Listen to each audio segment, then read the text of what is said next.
Assalamualaikum guys, selamat malam. Kembali lagi siapa yang tengah tunggu saya nak buat video. Terima kasih. Okay, saja je gurau. Selamat berpuasa guys.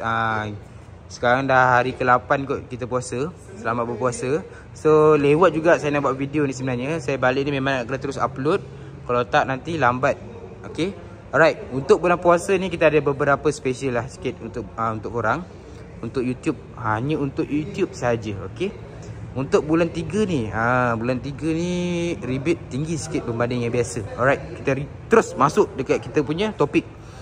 S70 depan saya ni ada 4 variant Executive, Premium, Flagship Pack. Untuk yang Executive rebate 4,000.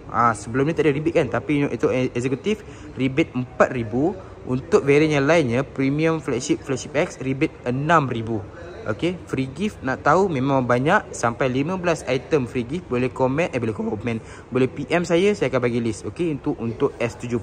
Alright, kita move on kepada X70 dengan X50. Dua beradik ni sama je. Okay, rebate sebelum ni 7,000. Betul?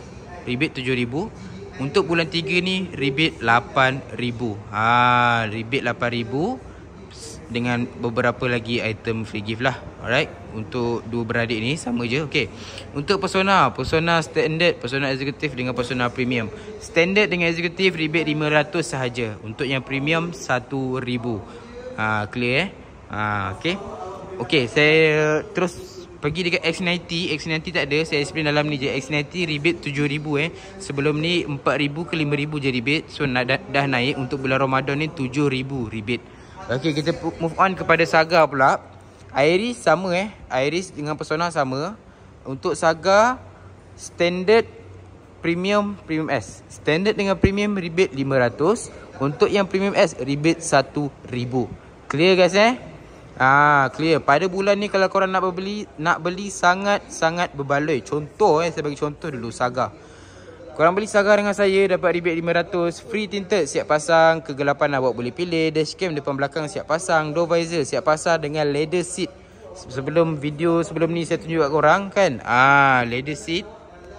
Yang ni seat fabric Saya akan belanja korang seat leather siap pasang. Kiranya kalau korang keluar showroom, dah tak perlu fikir dah pasal apa, nak pergi kedai aksesori, nak pasal tinted, nak pasal dashcam, tak perlu dah. Full tank minyak pun saya akan bagi kat korang.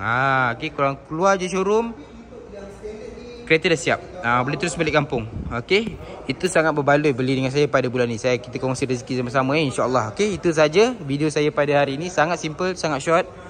Alright, siapa yang terlesen boleh apply. Siapa yang duduk jauh-jauh lagi bagus, saya boleh deliver sampai depan rumah tanpa ada apa-apa bayaran. Free delivery untuk korang. Alright, terima kasih guys. Kita jumpa korang dalam next video. Assalamualaikum, bye bye.